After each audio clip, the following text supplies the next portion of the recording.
Hey, what's up again, everybody? It's Robert184, 2R2B's Gundam Reviews .net, and the RX-78-2, he's got to get out of here. He was only in the OP, as it's Monday night, and that means we got to see the opening for the first time of the newest Gundam anime series, Gundam Build Fighters. And I think I'm going to go ahead and just be unapologetic with this review here, because it was absolutely great. I want to say a big thanks to everybody who went over to gundam.tk, which is gundamreviews.net, and voted on the first episode of Build Fighters, and overwhelmingly positive 90%, 91% of viewers said they enjoyed the episode, and I love seeing the breakdown. The vast majority said that this is going to become a good series, over 50%. A lot of people said they'll watch it because it's Gundam. A few people said it would be excellent, and only a few people said that it was a stain against the name of Gundam. But without further ado, let's see what was amazing, or not, about the second episode. My format here is still going to be evolving as the show goes on, and more importantly, as I get more actors for it here in the terms of the Gunpla. But of course, that's the regular Zaku 2 standing in there for the Zaku Amazing, which is going to be coming, and the Build Strike Gundam. Check out its review very soon. But the episode is going to start off with more of Sei's mom and Rage up to his old tricks, impressing the ladies. He doesn't even know what school is, haha, every kid's dream. And he's going to chase Sei to school before he runs into a gorilla. And after we get to see Sei meet a new mysterious, well, not mysterious at all in the context of the school, but of course anybody who says watashi a lot as I, and they're going to be running things in a red Zaku, well, you know that they're going to be interesting and mysterious. But we get to meet Tatsuya Yuki, who is the president of the Models Association, and he's a modeler himself, although he's very impressed with Iori Sei's and the amount of gunpla, or the quality of the gunpla that he can build. And from there, we are going to have a friendship/rivalry. The women are impressed by both Rage and Tatsuya, but of course, they're going to have to prove themselves to each other, and after Rage takes out a gorilla, which sort of just makes me want that old baboon suit from Gundam Age. They never did come out with an HG of that. But this series, totally different in terms of light, tone, as we got Rage beating up the gorilla, so what better way to settle it than instead of with their fists or bombs or Setsunaf Sei style, wipe them all out with guns. They're going to go to the gym where Tatsuya Yuki is incredibly rich as well, and isn't this ultimately, this whole show just seems to come across as wish fulfillment. If you're a gunpla builder and a modeler, well, even if you're not strong enough to go and fight yourself, hey, you're going to meet a true friend from who knows where who's going to help you out. And imagine school with gunpla clubs and things like that. It's Bandai's dreams in terms of selling models, and there's definitely clubs out there, but not as many as they'd like, and I still really do like the touch of them taking care of the small gunpla distributors that have been keeping the market alive for the last 30 plus years.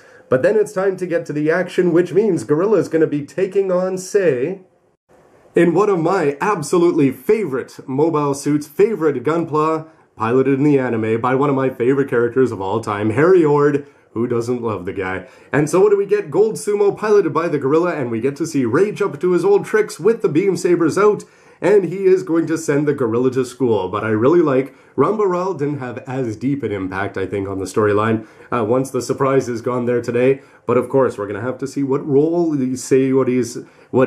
the girl is going to play. Is it going to end up being some sort of Macross triangle? Probably not Gundam style. They'll just do a tad of it.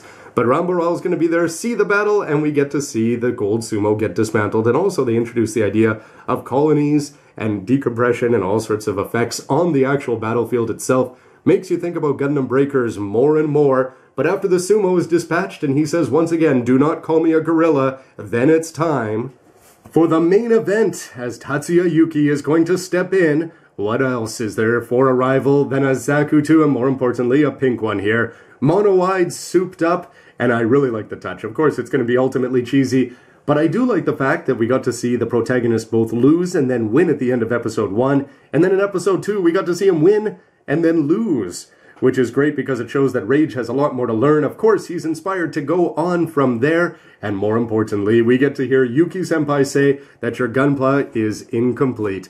And if you want to go back and talk about wish fulfillment, how many Mecha Designer and Gunpla fans and anybody else just sit in school, sit in your board and work, whatever, and you're just going to be thinking about all the fun things that you can do in terms of customization, painting, collecting, whatever. This show is striking a chord with it, and as Rage is going to be defeated well, he doesn't get chopped up because that would be a shame to wreck some good Gunpla until it gets fully freedomified. So don't forget to check out my review, and don't forget to go out and buy all our playsets and toys, which I figure might be a message sort of buried somewhere in between the lines of this show.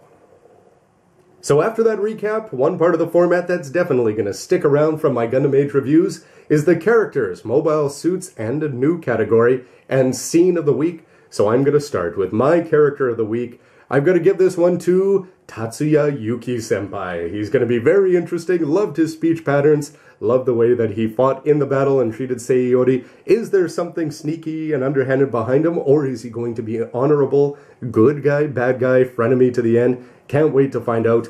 Honorable mentions, of course, are going to go to the mom, who's friendly at the beginning. Who wouldn't want to eat that food? And the gorilla character, fun, silly, and the girl whose name I have to look up. I'm sure we're going to be seeing more of her. And joining me again tonight is Jay-chan. She was here last week, so let's hear, how about you? Who was your favorite character this week? I like Yuki Senpai. And anybody else that you liked as well? I still like Rage. But, so you liked him last week too, right? Yeah. But this week I see the Yuki Senpai, I like him more. And yes, Rage definitely has a way with the ladies, but Char, maybe even more so. And for MS of the week, well, for me, there's absolutely no doubt. I've got to go with the Gold Sumo. Yes, Pink Zaku too, love it. The build strike is definitely growing on me, and anytime there was some cool suits out there. But Gold Sumo, Harry Ord, and everybody just yell it with me. Well, let's stick that for the end of the episode. Jay-chan, how about you? I like the Pink Zaku too. Did you like all the weapons on it, or do you like the regular one? I like all the weapons in the anime. It's really cool. Well, that's cool. I'll show you the amazing HG when it's done. And the new category that has to be in the show right now is, I figure, we've got MS of the week, but we're only going to be seeing maybe 2-3 MSs per episode. You've got to talk about the Gunpla on the shelves, the boxes, and the mobile suits. And here, you've got the Modelers Club, and he shows off all of his toys, and I just about fell off my chair. It's the kind of thing you want a pause button for, but from Gundam Wing, a G-Unit, the side story, we got to see the Escalupa, I forget the name of it, but it's the kind of goofy purple Gunpla that somebody is going to see on the shelf. Remember, my goodness, 15 years ago they made that kit, and they're going to rush out and buy it. And yes, if I could get my hands on one tonight, there's a chance that I'd be one of those. And Jay, how about you? What was your favorite on the shelf? I like the blue Gelugugu. His nose like a pig. I really like it. And of course, why not buy that in HGUC from Premium Bandai? I'm surprised they don't run ads across the bottom. So let's start with you, Jay. What was your favorite scene, the best moment from the show? I like Zaku 2 versus the build strike. The new lead. So what about the animation? I thought was really good. The battle looked good. What else did you like? He didn't break the Gundam, though. He used the knife, and the knife was broken. Which maybe is going to be mysterious for the future. And for me, I think everybody who watches a lot of Gundam is going to be laughing at this. Kids are going to be sitting at home saying, yeah, this is a cool fight, good animation. But all I could hear was Moriagare. And then he said it again, Moriagare. And then everybody waited for the third one. And then for the fourth one, what does he bring out instead of Gandamu? No, it's Gunpla. So buy all our playsets and toys, but if they're going to make it this fun, who's to say no? So ultimately for me, after Gunpla Builders had a good start last week, an absolutely solid start, I thought this was a fantastic follow-up. I'd like to go back and see what I said about Age Episode 2. But it introduces more, we get to see more of Rage, more of Sei, introduce some heroes slash villains slash friends. Rambaral making an appearance is always going to be fun and mysterious. We get to see a little bit of the school dynamic, and it's the kind of thing, like I said before, wish fulfillment. This is going to be the dream of every 30-year-old, 20-year-old, and that 10-year-old kid out there who's been watching Pokemon and anything else like that. Now they're going to do the same thing, hopefully be going out and buying HD Gunplas, modifying them, painting them, and just having fun. The only thing that I regret every time the show's over is that we didn't have those machines to experience. Anyway, everybody, don't forget gundam.tk. Please go vote on episode 2. And I'm always going to be interested to see if the newest episode is going to make you more or less inclined to continue the series. Mystery introduced about Rage and the end credits. There's all sorts of good stuff coming up next week. Teeny tiny spoilers there, including some cool dudes in uniforms. You know that's got to bode well for the Japanese fans out there. Anyway, would love to hear your thoughts with a comment down below, and stick around for episode 3 and its review. They'll continue to evolve, so I'd like to hear your thoughts about the format and everything else. And thank you, Jay, for your participation. And stick around for lots more news, reviews, and everything else you can use. See ya. Moriagare. You know you all want to say it.